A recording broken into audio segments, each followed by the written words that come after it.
Story 2. Blame It on the Cat. Jinx the cat was a mischievous little white cat. He loved to get into trouble and to do adventurous things. However, he often got into trouble because of the things that he did.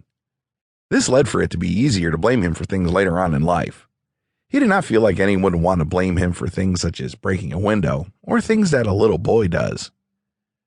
This was because Jinx's owner was a gentle man, and it was just him and his owner for the longest time. That all changed when his owner fell in love. Soon, Jinx was left alone a lot in the owner's house, as his owner was out courting the woman he fell for. Before long, though, they were married, and the woman who stole his owner moved in, with her ornery 8-year-old son. The boy's name was Lane, and Lane loved to do bad things. However, Lane also liked to lie. He would blame things on anyone he could, and eventually he found out that Jinx liked to get into trouble as well, and Lane started blaming Jinx when Lane did something wrong. Since Jinx could not speak human, he could not tell the truth of what was going on. However, Jinx was clever. He started thinking of ways to prove that Lane was the one who was being bad. It began with simple things. These simple things were intended to separate Jinx from the trouble area. Lane was generally bad when his mom and Jinx's owner went out on dates and left Lane with the old babysitter who watched her soap operas and fell asleep in the recliner. Lane would get into things like the cookie jar, paint, flour, mud, whatever he could get his hand on that he shouldn't, and a lot of times he would break something or make a big mess. It would have pleased Jinx had he been the one to do it, but he was being blamed for someone else's wrongdoing. Jinx started out by trying to get himself locked in a room when his master left with his new bride on a date. However, Lane was sneaky. He always said that he locked Jinx away for being bad, and the humans believed the human boy. Jinx was always punished.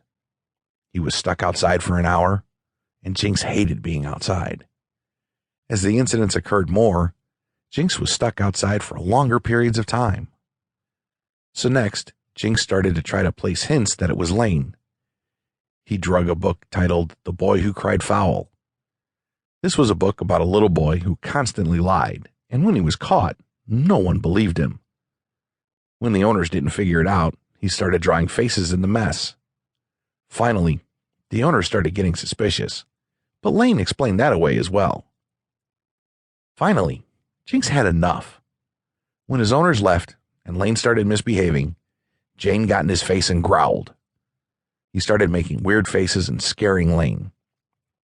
Lane was freaking out, hiding from Jinx when his mom and stepdad came home. They asked Lane what was wrong. Lane came forward with the fact that Jinx never made any of the messes and that it was all him. His mom and stepdad were very disappointed in Lane, but couldn't help but laugh. He had been outed by the cat. After Lane got over being upset that he got in trouble, he thought it was funny as well. He had spent so much time trying to keep himself out of trouble that he didn't realize he could have had a best friend. He spent so much time trying to make his mom pay attention to him that he didn't realize he was being mean to a creature that would have given him all the attention he wanted. Jinx, I'm sorry I blamed you. I think we should start fresh. We would make a great team, Lane apologized to Jinx. Jinx replied by purring and butting his head against Lane's chest, and then began a friendship that would rival any other great friendship in the world. They were adventurous, and sometimes got into trouble, but Lane never blamed Jinx again. They took the blame equally and continued on their journeys and mischievous adventures.